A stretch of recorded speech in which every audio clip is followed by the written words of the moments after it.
Karena salah satu kelebihan sekolah di luar negeri itu adalah menghilangkan national interest. Kepentingan nasional itu nggak ada di otak mereka.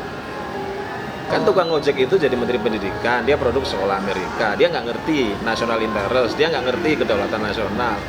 Ya akhirnya dibuatlah program pendidikan merdeka, merdeka pendidikan. Nggak akan ada pertanyaan dari elit, karena jawabannya jelas, saya melakukan dekret untuk melindungi national interest. Selesai.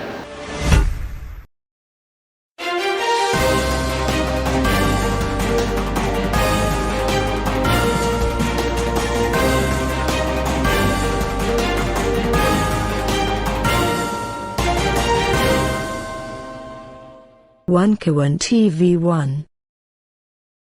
Pemirsa yang budiman, sewajarnya kita harus mengetahui betapa pentingnya UUD 45 yang asli kembali. Ngobrol asyik bersama Prof. Yudi Haryono, Ph.D. menambah wawasan kita tentang jahatnya bandit-bandit politik yang tidak bertanggung jawab atas hilangnya rasa ketuhanan, kemanusiaan, persatuan, kerakyatan, serta keadilan sosial bagi seluruh rakyat Indonesia. Reformasi 98 diharapkan untuk mendapatkan kelima sila itu, namun sia-sia saja. Kini bandit-bandit politik berpesta pora di atas penderitaan rakyat. Pihak asing dan oligarki serta pejabat korup menguasai tambang dan tanah milik kita. Apakah kita biarkan kesengsaraan ini terus berlanjut? Merdeka! Assalamualaikum warahmatullahi wabarakatuh. Halo, apa kabar kawan-kawan dari penonton khususnya 3 channel, yaitu One Kawan TV One, Racikan Berita, dan Racikan Berita 1. Apa kabar semua? Ya kan? Seperti biasa, saya selalu menyambangi atau berharap narasumber saya bertemu di satu tempat untuk membahas tema-tema yang lagi hot, yang menjadi trending topik, yang semuanya sudah masyarakat mengetahui apa yang jadi pembahasan. Tapi hari ini saya akan lebih membahas tentang kembali ke Undang-Undang Dasar 45 yang asli. Kebetulan narasumber kami hari ini adalah Profesor Yudi Haryono. Ya. Beliau adalah orang yang selalu concern, ya, dan dia berkomitmen untuk kembali ke Undang-Undang Dasar 45 yang asli.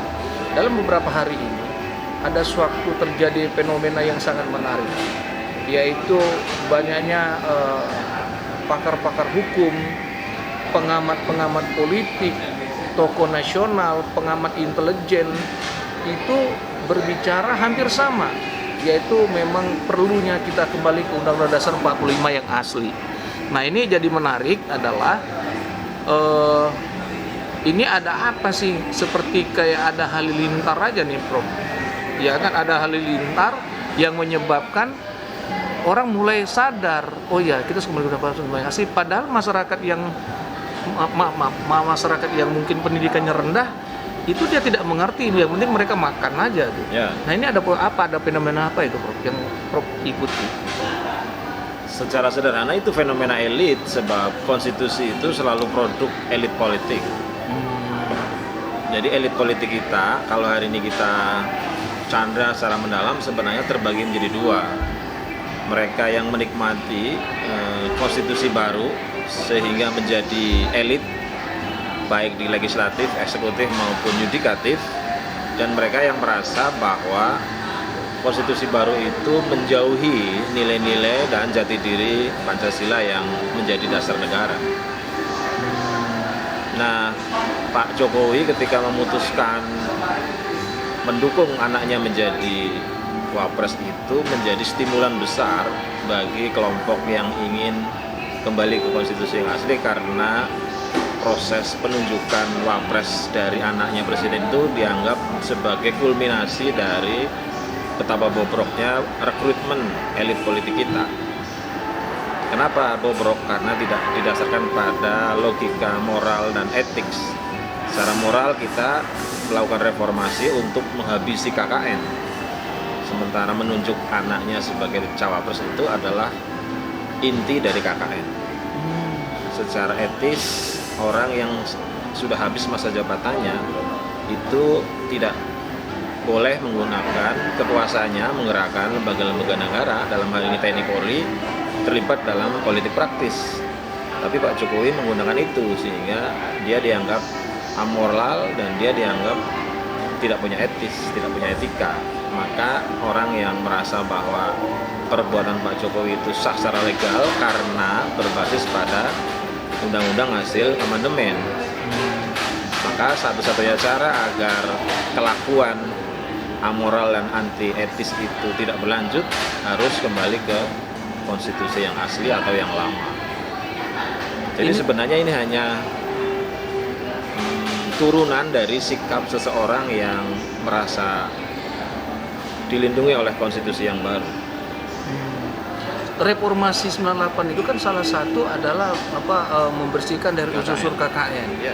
Nah, apakah penyebab dari kegagalan kita menjaga reformasi ini akibatnya orang-orang yang kembali ke Undang-Undang 45 yang asli? Karena hasil amandemen konstitusi itu mengabaikan rekomendasi reformasi. Artinya kalau benar-benar jalan nggak perlu kembali ke Undang-Undang 45 yang asli. Iya. Kalau benar jalan reformasi itu. Iya.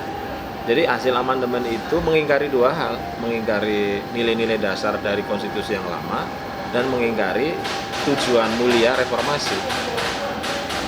Karena berkhianat pada dua hal itu, maka sebagian orang mulai yakin bahwa solusinya adalah kembali ke konstitusi yang asli. Pernyataannya Amin Rais sedikit mungkin kalau saya tidak mengutip bahwa dia dulu menyetujui menandatangani tentang amandemen Undang-Undang Dasar yang 2002 itu salah satunya adalah dia untuk membuang dia menghindari dari pemilihan yang sifatnya transaksional. Ternyata sekarang dia bilang naik. Ya, karena kan dulu kalau kita flashback pada awal-awal proses amandemen adalah proses yang dilakukan tanpa naskah akademik. Artinya tidak dipikirkan hal-hal yang akan berakibat pada keburukan, negatif, dan dianggap akan baik-baik saja. Jadi yang berpikir hasilnya seperti ini pasti menyesal karena konsep amandemennya tanpa naskah akademik. Buru-buru. Saya kira tidak buru-buru, itu adalah operasi secara TSM dari kekuatan asing yang coming from behind dan tidak disadari oleh para elit politik waktu itu. Tapi kan itu bisa dapat informasi yang dinamakan yang TSM-nya dari pihak asing itu kan bukan ujuk-ujuk 98, tapi sebelumnya sudah ada mereka yang ingin merubah itu. Ya, apalagi kalau pakai tesis never ending colonialism. Colonialism itu apapun bentuknya kan tidak pernah berhenti. Jadi apapun yang terjadi dalam negeri itu, apakah resiprokal atau tidak, kolonialisme itu datang dan bermain. Bahwa kebetulan ada proses transisi yang disebut dengan reformasi, mereka masuk dan menunggangi, iya. Makanya disebut sebagai coming from behind. Dia datang dari samping lalu memenangkan pertarungan. Dan itu biasa dalam transisi demokrasi di beberapa negara ketika aktor utama di dalam negeri tidak memahami soal geopolitik internasional, memang seringkali disalib begitu. Artinya sama dong peristiwanya, reformasi 98 dengan terbentuknya dari Undang-Undang Dasar Azas Negara Kita Pancasila itu setelah kita terjajah. Sebenarnya proklamasi juga sama. Proses proklamasi kita kan sebenarnya ada campur tangan Jepang, ada campur tangan pasca proklamasi, ada campur tangan Amerika sehingga mereka dapat konsesi Freeport. Selalu ada begitu. Yang membedakan proses proklamasi itu relatif dipikirkan lebih serius oleh para pendiri republik karena mereka punya suasana kebatinan. Di proses reformasi 65, 66, 97, 98 itu kebatilan. Itu aja bedanya. Artinya sama-sama ada kekuatan besar dari negara lain, dari multinational corporate, dari aksi-aksi korporasi, tetapi di dalam negeri aktor-aktornya di masa lalu punya suasana kebatinan. Sekarang suasananya kebatilan. Kenapa? Karena hari ini atau tahun 65, 66, 97, 98 itu elitnya banyak berasal dari sekolah-sekolah asing. Kalau dulu kan masih banyak yang produk lokal. Bung Karno nggak pernah sekolah di luar misalnya, sehingga dia bisa menjaga proses-proses warisan Nusantara. Pak Hatta Belanda. Pak Hatta di luar.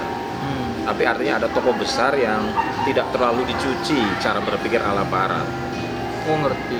Di tahun 6566 elit kita hampir semua produk-produk barat. Termasuk Pak Harto kan kenil. Nah, 98 apalagi kan. Komposisinya itu produk sekolah-sekolah barat. Jadi relatif tidak ngerti warisan leluhur pikiran-pikiran para pendiri publik, sehingga merasa tidak berdosa pada saat itu untuk melakukan amandemen. Setelah tahu hasilnya, baru penyesalan itu muncul, dan puncak-puncaknya adalah ketika Presiden hari ini itu merasa tidak berdosa melakukan KKN karena KKN sudah tidak ada dalam tradisi kita sebagai musuh. Anda bisa lihat misalnya orang yang dipenjara dan dituduh atau terbukti korupsi itu kan makin hari makin meningkat. Mengapa? Karena salah satunya mereka merasa tidak melanggar undang-undang hasil amandemen. Jadi sebenarnya ini kulminasi aja. Artinya kalau Pak Jokowi tidak melakukan itu, mungkin gerakannya nggak akan semasif hari ini. Jadi Pak Jokowi ini menjadi salah satu pemicu, terutama bagi orang menyadari bahwa hasil amandemen ini Gagal. mengkhianati dua hal. Mengkhianati reformasi dan mengkhianati konstitusi yang asli.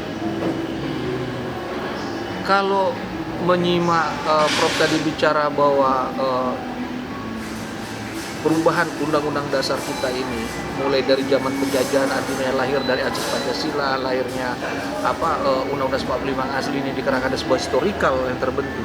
Artinya nggak perlu dong kembali ke undang dasar 45, asal dijalankan dengan yang benar. Ya. Tetapi kan di dalam Pancasila itu kan sudah jelas sila keempat atau sila kelima itu masalah keadilan kesejahteraan sosial itu sila kelima ya. Nah itu kalau tidak diterapkan di dalam undang-undang bagaimana, Prof? Ya, jadi gini, artinya kan ada hipotesa begini. Makin konstitusional sebuah negara itu makin mendekati nilai-nilai ideal. Kan nilai-nilai ideal kita itu ada 5 dasar statis, 4 dasar dinamis. 5 dasar dinamis itu kebertuhanan, kemanusiaan, kebersatuan, kegotong royongan, dan keadilan. Nilai-nilai dinamisnya itu melindungi, menyejahterakan, mencerdaskan, dan menertibkan. Artinya kita kalau menjalankan konstitusi dengan benar, maka masyarakatnya itu di samping bertuhan, dia melindungi, dia sejahtera, dia cerdas, dia tertib. Faktanya kan tidak. Berarti kan makin menjauhi konstitusi, maka makin tidak sesuai dengan cita-cita. Nah, karena kita menggunakan tool of analysis konstitusi itu ternyata makin tidak terlindungi, makin tidak sejahtera, makin tidak tertib, makin tidak cerdas, berarti penyelenggaranya itu bukan hanya meninggalkan konstitusi, tapi mengkhianati. Artinya kalau kita melihat watak dan budaya masyarakat kita ini, Undang-Undang 45 dan Pancasila ini nggak tepat dong diberlakukan di negara kita yang sifatnya masih ada darah-darah yang main perasaan. Secara teoretik jawabannya bukan begitu, karena Undang-Undang 45 itu kan digali dari nilai-nilai orang yang belum berkuasa. Nah, masalahnya ia dipraktekkan oleh orang yang berkuasa. Nah, yang berkuasa itu memiliki cacat bawaan mentalitas kolonial namanya. Jadi sebenarnya kalau kita tidak bicara negara, mentalitas kebertuhanan itu ada, mentalitas kemanusiaan itu tinggi, mentalitas kebergotong royongan itu tinggi, mentalitas kesejahteraan juga. Nah, tetapi karena dikerjakan oleh aktor-aktor yang kekuasaannya itu membawa mentalitas dendam, mentalitas kolonial, mentalitas miopik, akhirnya jadi berjarak. Artinya omongannya, kalau ini itu omongannya siapa, pakar ekonomi Kwee Kian Gi itu, kita kalau mau revolusi harus menggal satu generasi, mungkin 3 memutus generasi. 3 generasi Mungkin untuk memenggal dari sifat kolonialisme itu. Iya. Oh, mantap, ini wawancara ini paling bagus ini nih. Jadi konstitusi itu sebenarnya hanya one of way untuk melakukan pembenahan. Yang paling utama ya mentalitas. Makanya kan sebenarnya dulu Pak Jokowi lewat kita ingin melakukan revolusi mental. Revolusi mental itu seperti sisi mata uang yang sebelah kanan, yang sebelah sini revolusi konstitusi, yang di sini revolusi mental. Yang jadi masalah adalah terjadi revolusi konstitusi, tidak terjadi revolusi mental. Apa penyebabnya? Karena never ending kolonialisme selalu datang metode baru kolonialisme yang tidak diantisipasi oleh elit kita. Misalnya munculnya Omnibus Law itu kan nggak sempat dipikirkan bahwa sebenarnya itu adalah perangkat kolonial untuk memisahkan antara pengusaha dengan pekerja, untuk memisahkan antara produsen dan konsumen, sehingga hancur kelas menengah. Ketika hancur kelas menengah, maka mudah sekali orang elit, maksud saya, mengatur kelas bawah. Sebab hari ini yang bisa melawan kelas atas kan kelas menengah. Begitu kelas menengahnya hancur, tidak akan terjadi perlawanan masif. Anda bisa lihat aksi-aksi kita itu sedikit. Kenapa? Karena kelas menengahnya habis. Itu kan desain besar yang dimungkinkan oleh adanya undang-undang hasil amandemen, lahirlah Omnibus Law. Nah, elit kita nggak menyadari itu, tidak menyadari bahwa mereka menyiapkan sekian banyak perangkap dalam pengembangan sebuah negara merdeka. Ya, lagi-lagi karena sekolah kita tidak mempelajari secara baik jenis-jenis kolonialisme, perkembangan kolonialisme, sehingga ketika mereka lulus, mereka jadi sarjana, lalu jadi pejabat publik, nggak ngerti bahwa ada kolonialisme baru bentuknya begini, ada kolonialisme bentuknya begini. Ketika berubah mukanya, mereka nggak bisa memahami. Kolonialisme itu tidak tergantung dari waktu kan? Ya, dia never ending, tidak pernah berhenti. Misalnya gini yang paling sederhana, orang marah ketika UKT itu naik, ya kan? Luar biasa. Padahal kalau pendekatannya menggunakan emas itu nggak mahal. Emas dulu 7.000, pantas kalau UKT-nya 100.000. Sekarang emas kan sudah per gramnya itu 1.500.000. Jadi pantaslah kalau UKT-nya 100 juta. Sama sebenarnya. Yang jadi masalah, rupiah itu dikolonialisasi setelah dulu dekolonisasi. Dulu rupiah merdeka sehingga dia kuat di mata uang asing. Begitu dilakukan depresiasi ini bagian dari kolonialisme. Tapi karena elit nggak ngerti, lalu rupiah menjadi jatuh lemah sekali, hari ini 16.000 bahkan 17.000, maka UKT itu kalau pakai rupiah jadi mahal. Kalau mengacu menyimak lagi omongan Prof, apa yang dilakukan oleh Jokowi itu nggak salah dong? Salah, karena tidak mencoba memerdekakan rupiah. Dia ditopang oleh ekonom menjadi ekonom yang menjadi bagian integral dari kolonialisme. Artinya kalau rupiah kuat, let's say $1 itu sekarang 1.000, UKT itu menjadi murah. Kenapa biaya haji mahal? Karena bersandar pada dolar, sementara rupiah mengalami depresiasi terhadap dolar. Kalau $1, Rp1 kan kita bayar haji cuma 50.000. Kalau kita kembali ke Undang-Undang 45 yang asli, hal-hal yang kekeliruan selama di jalan 26 tahun ini bisa direm nggak? Bisa, karena dalam konstitusi yang lama, rupiah itu bagian dari kedaulatan, harus diatur oleh Menteri Keuangan, tidak dibebaskan seperti hari ini.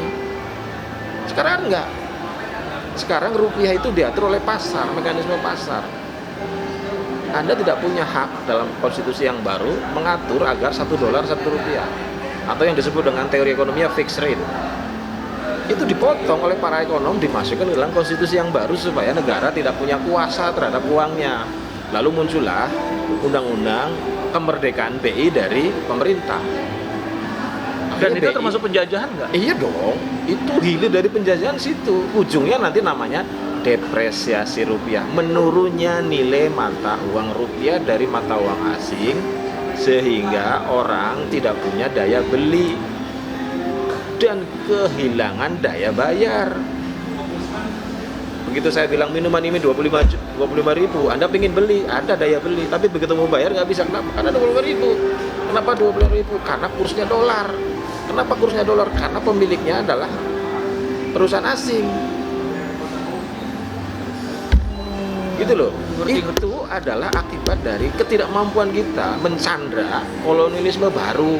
Dulu kolonialisme Batang itu pakai senjata, sekarang kayak kertas, namanya Undang-Undang Dasar. Lalu lahir undang-undang sebagai turunannya. Undang-undang itu tidak mengatur datangnya mata uang asing yang begitu kuat terhadap mata uang rupiah, makanya terjadi depresiasi, gitu loh. Oh, kalau gitu benar, Prof. Kalau bilang masalah tadi itu kembali ke Undang-Undang 45 saat itu yang sangat tepat.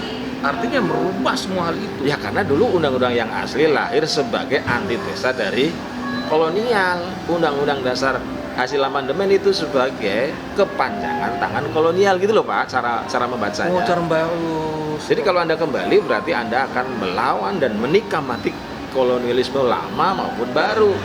Kalau Anda meneruskan undang-undang dasar hasil amandemen, berarti Anda meneruskan dan membiarkan kolonialisme baru tumbuh subur di Indonesia. Dikarenakan kekurang tahuan dari para legislatif itu tentang kolonialisme itu. Iya, Ya. kenapa kan mereka tidak tahu? Karena sekolahnya tidak ada mata kuliah itu. Kan Anda sekolah dimanapun nggak ada mata kuliah kolonialisme lama dan baru. Emang ada? Nggak ada memang. Ya di fakultas apapun, kan saya guru besar. Hmm. Saya udah cek di seluruh perguruan tinggi di Indonesia itu nggak ada mata kuliah itu, sehingga orang tidak ngerti. Begitu dia lulus, dia master, dia doktor, dia jadi pejabat, jadi menteri, jadi ketua kepala partai, jadi presiden, nggak ngerti. Kenapa nggak ngerti? Ya karena nggak ada pengetahuannya. Kenapa nggak ada pengetahuannya? Karena tidak ada di sekolahan. Karena nggak ngerti masuk, dia nggak cermat, ya dia setuju. Dia untung sebagai elit, rakyatnya buntung. Caranya bagaimana Pak? Mencegah? Kembali ke konstitusi yang asli. Nah ini kan banyak perbedaan ya. Perbedaan.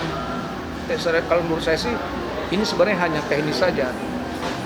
Yang paling utama misalnya gini, saya misalnya contoh di grup A setuju kemerdekaan Panglima asli, tapi ada syarat. Ya kan? Di grup B itu setuju kemerdekaan asli, tapi dia minta kita nyatu.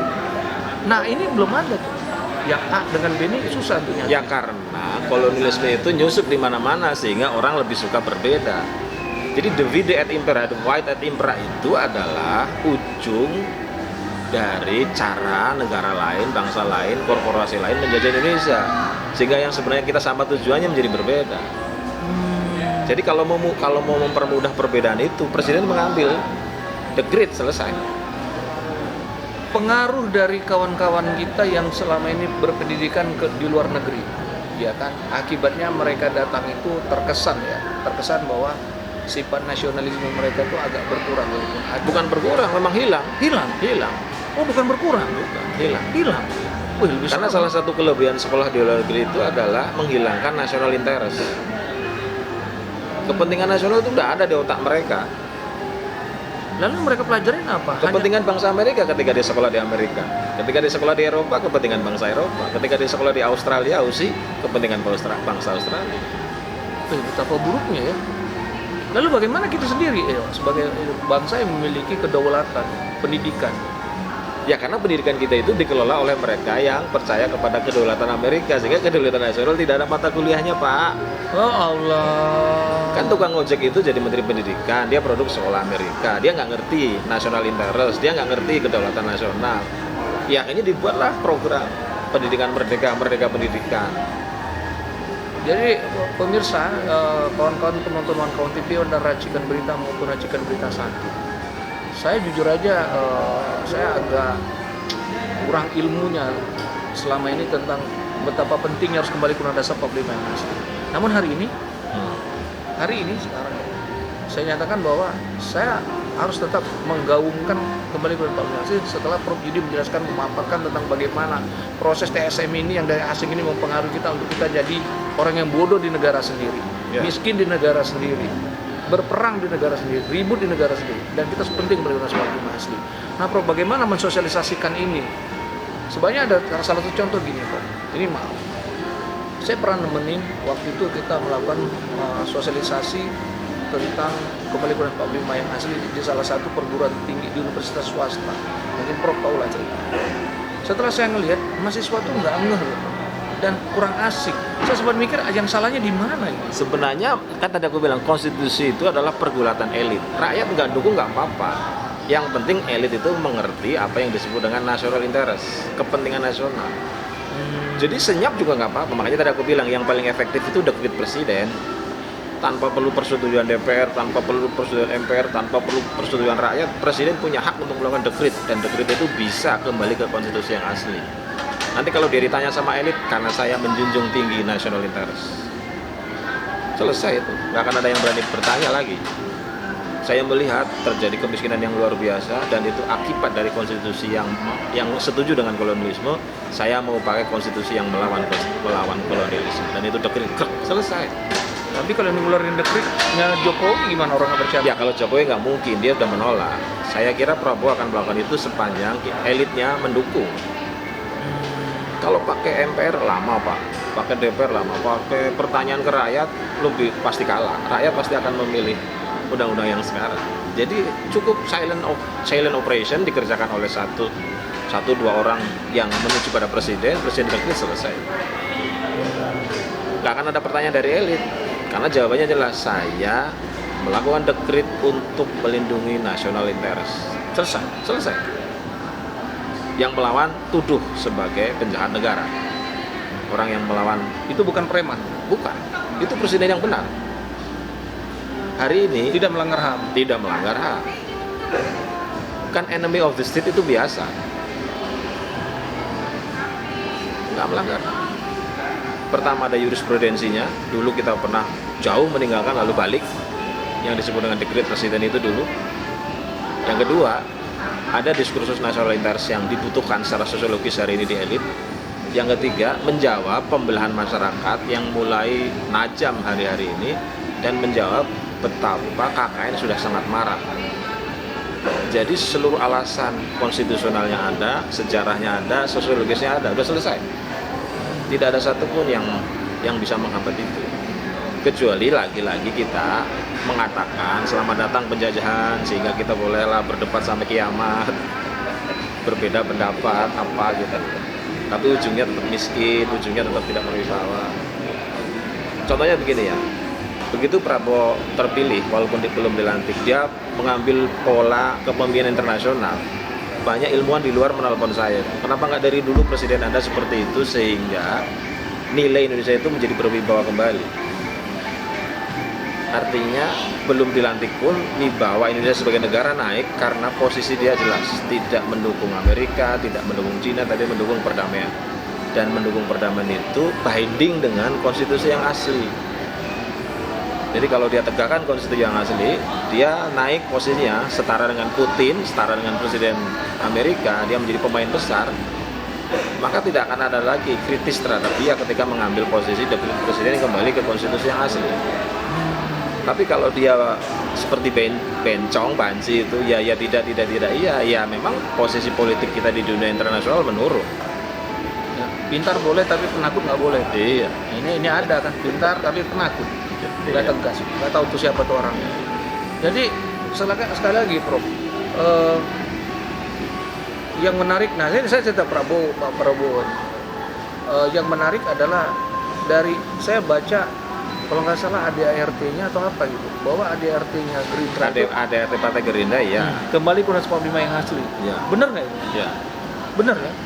Nah itu saya waduh. Nah tapi yakin nggak bahwa bisa itu direalisasikan oleh Prabowo? Kita tidak bisa bilang yakin tidak yakin, kita harus bekerja. Saya, Anda, para jurnalis yang lain, para akademis yang lain harus bekerja dengan talenta masing-masing agar presiden siapapun namanya kembali ke konstitusi yang asli, karena itulah cara kita dulu membunuh kolonialisme yang tumbuh subur selama beratus tahun di Indonesia. Bukan mengubah undang-undang itu sehingga kita menjadi pro kolonialisme. Mantap.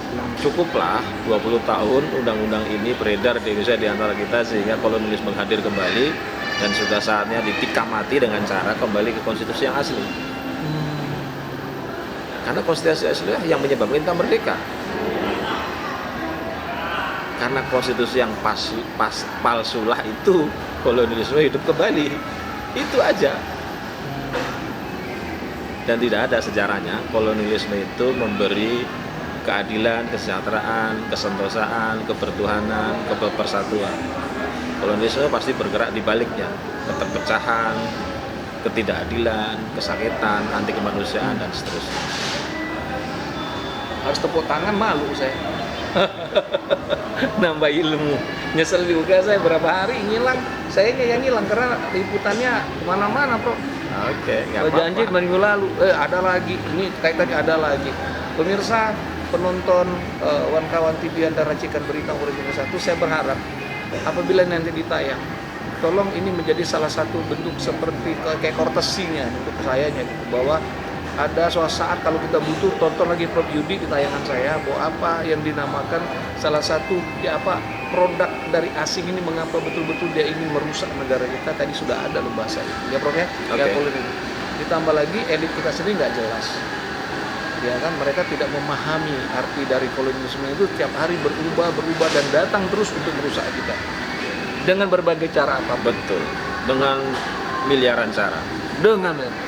Nah untuk itu hari ini kami sudah diwawancara dan akan saya undang lagi beliau dengan hal yang sama untuk kembali ke 145 yang asli. Jujur saya mendapat pencerahan dan saya betul zong benar nih tentang hal ini, akhirnya saya mendapat ilmu baru. Dan mungkin ada yang saya sampaikan mungkin agak keliru, berulang-ulang, tetapi itu saya pertanyakan adalah mempertegas tentang keilmuan beliau, tentang pentingnya kita kembali ke 145 yang asli. Ya, kami mohon maaf apabila dalam penyampaian kami ini ada menyinggung perasaan kawan-kawan semua, penonton nanti. Yang jelas Prof Yudi adalah orang yang tahu betul bagaimana perlunya kita kembali ke 145 yang asli.